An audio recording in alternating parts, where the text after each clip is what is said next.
बिस्मिल्लाहिर्रहमानिर्रहीम।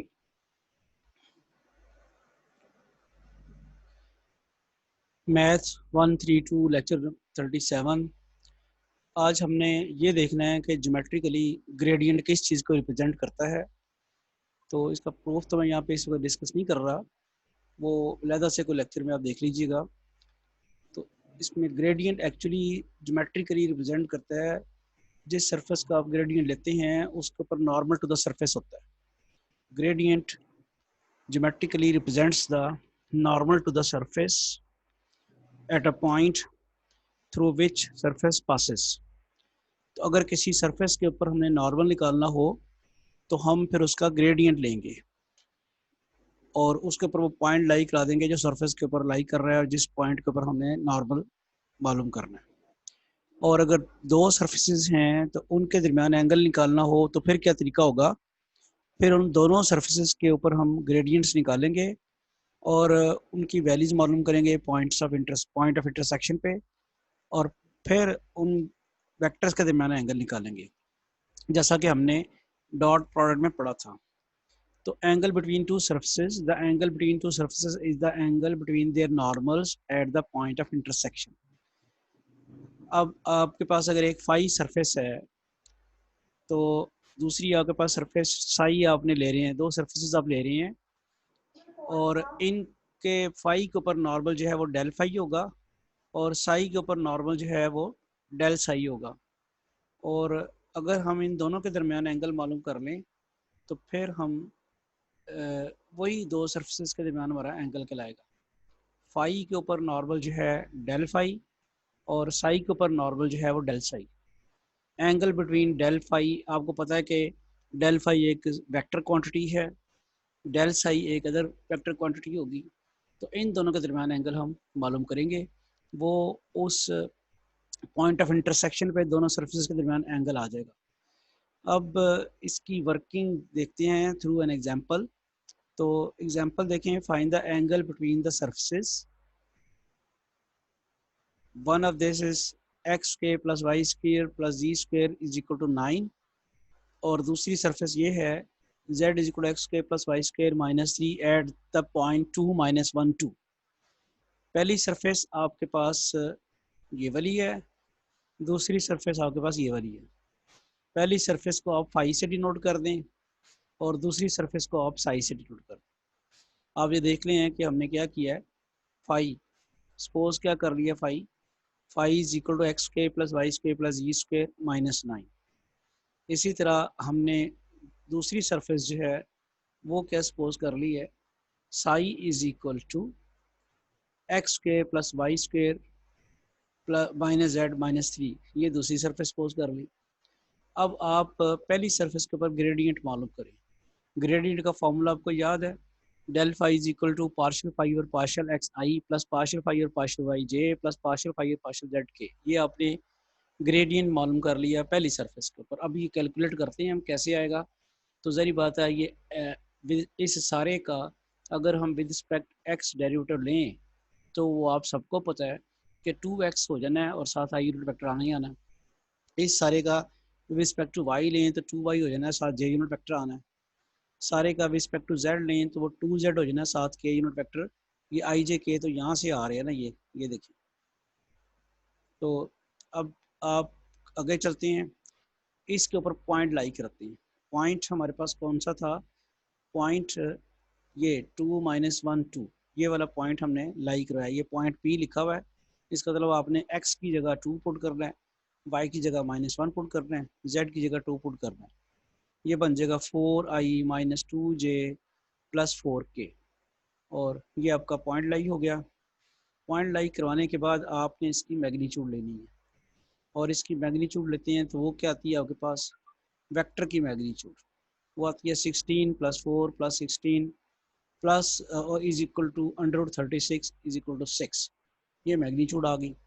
अब एक काम रह गया, ये तो हमने सारा काम किया है फाई के साथ।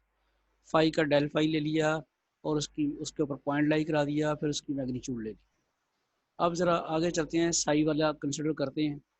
डेल साई लेंगे तो वो भी 2x आई प्लस 2y जे माइनस के आएगा। ये एक्स स्क्वायर का डेरिवेटिव 2x वाई स्क्वायर का 2y और माइनस जेड का -1।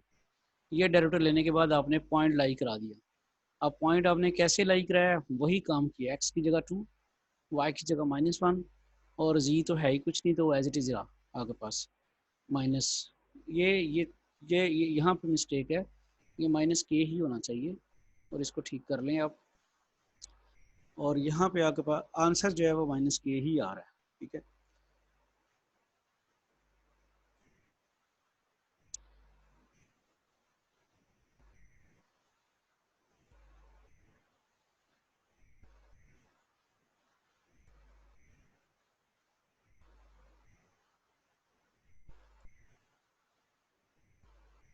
इसकी भी मैग्नीट्यूड ले ली 1/21 आ गई। अब हम सपोज करते हैं if theta is the required angle between psi and phi and psi, then वो डेल फाई और डेल साई के दरमियान एंगल होगा।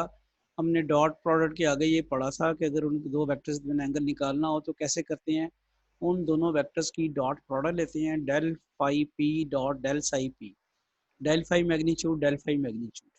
और उसके बाद हम क्या करते हैं, ये उसकी ऊपर से डॉट प्रोडक्ट और नीचे उनकी मैग्नीट्यूड से डिवाइड करते हैं।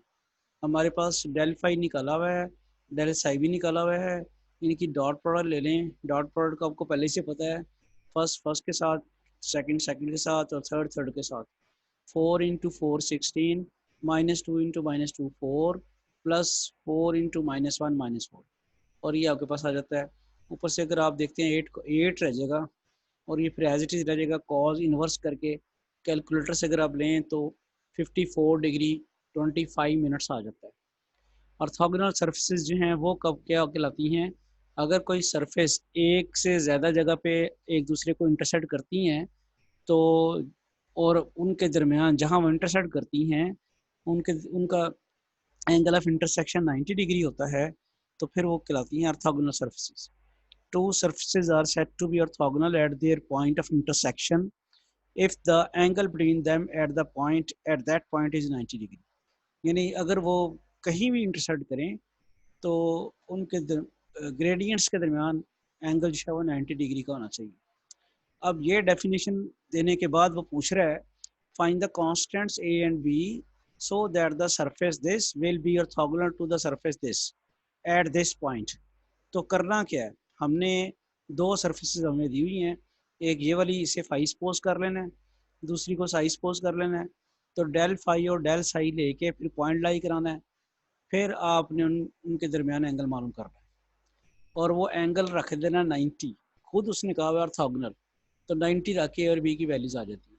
चलें स्टेप बाय स्टेप देखते हैं। इसको आपने फाई सपोज कर लिया, ax² - by/z -a+2x, और दूसरी को आपने साइज पोज कर लिया 4x² y +z² - 4। अब आप डेल फाई मालूम जब करते हैं तो ज़ाहिर बात है 2ax, और यहाँ भी चूँकि x है तो -a - 2 आ जाता है, तो ये बन गया। जब आप रिस्पेक्ट टू y करेंगे तो यहाँ पे y पड़ा हुआ है बस, और तो कहीं नहीं पड़ा हुआ, ये 0 हो जाएगा, यहाँ -bz हो जाएगा, वो आ गया। और रिस्पेक्ट टू जब आप z करते हैं तो फिर यहीं पड़ा हुआ है z भी, तो -by आ जाएगा, डेल फाई आ गया। उसके बाद आपने पॉइंट लाई इस तरह कराना है कि x की जगह ये 1, ये x की जगह 1 पुट किया आपने, और वो उसके बाद y की जगह आपने क्या पुट करना है -1, और z की जगह आपने क्या पुट करना है, और y की जगह आप -1 पुट करने की नौबत ही नहीं आएगी क्योंकि y यहाँ पे है ही नहीं। और फिर ये आप देखें ना y तो यहाँ यहाँ है, यहाँ आएगी y की वैल्यू -2, उसके बाद -1, और उसके वो -1 जब आप यहाँ पुट करेंगे y की वैल्यू, और माइनस ये और वो -1 पुट करके +1 हो जाएगा। फिर आपने z की वैल्यू पुट करनी है 2, तो z की वैल्यू जहाँ z है आप ज़रा देख लें, z यहाँ पे है तो z की वैल्यू यहाँ पे 2 पुट कर दी। डेल साई आपके पास आ गया 8xy +4x² +3z², और अब आप इस पे पॉइंट लाई कराते हैं तो डेल साई एट p आ गया। और उसके बाद वो सरफेसेस चूँकि ऑर्थोगोनल एंड दिस पॉइंट, तो फिर इन डॉट प्रोडक्ट इनकी ज़ीरो होगी। याद होगा कि जब 90 डिग्री हो दो वेक्टर्स के दरमियान एंगल तो उनकी डॉट प्रोडक्ट ज़ीरो होती है, वो परपेंडिकुलर अगर हों तो। डॉट प्रोडक्ट आप ले रहे हैं, ये डेल फाई है और ये डेल साई है, इनकी डॉट प्रोडक्ट लेनी शुरू की है आपने, तो ये इक्वेशन बन गई आपके पास। ये आपके पास इक्वेशन बन गई -8a + 16 + 4b is equal to 0। -8a + 4b is equal to -16, यानी इक्वेशन आपके पास आ गई 2a - 4b। वो कहता है ये वो जो ए की इक्वेशन तो आ गई है, लेकिन कांस्टेंट दो हैं, ए और बी दो चाहिए आपको। तो वो कह रहा है कि लाइज ऑन द बोथ 1 और 2, ये दोनों इक्वेशंस को के ऊपर पॉइंट चूँकि लाई करता है, पॉइंट ऑफ इंटरसेक्शन है दोनों सर्फेसिस का, तो फिर इक्वेशन नंबर 1 में या 2 में, दोनों में आप पुट कर सकते हैं, जिसमें मर्जी पुट कर। x is equal to 1, y equal to -1, z is equal to 2 अगर इक्वेशन नंबर 1 में पुट करें तो ये करके आपके पास b की वैल्यू डायरेक्ट ही 1 आ जाती है। ये जो b की वैल्यू है इसे इक्वेशन नंबर 3 में पुट करें तो आपके पास ये इक्वेशन आती है 2a - 1 इज इक्वल टू 4, या फिर a is equal to 5/2, a is equal to 5/2।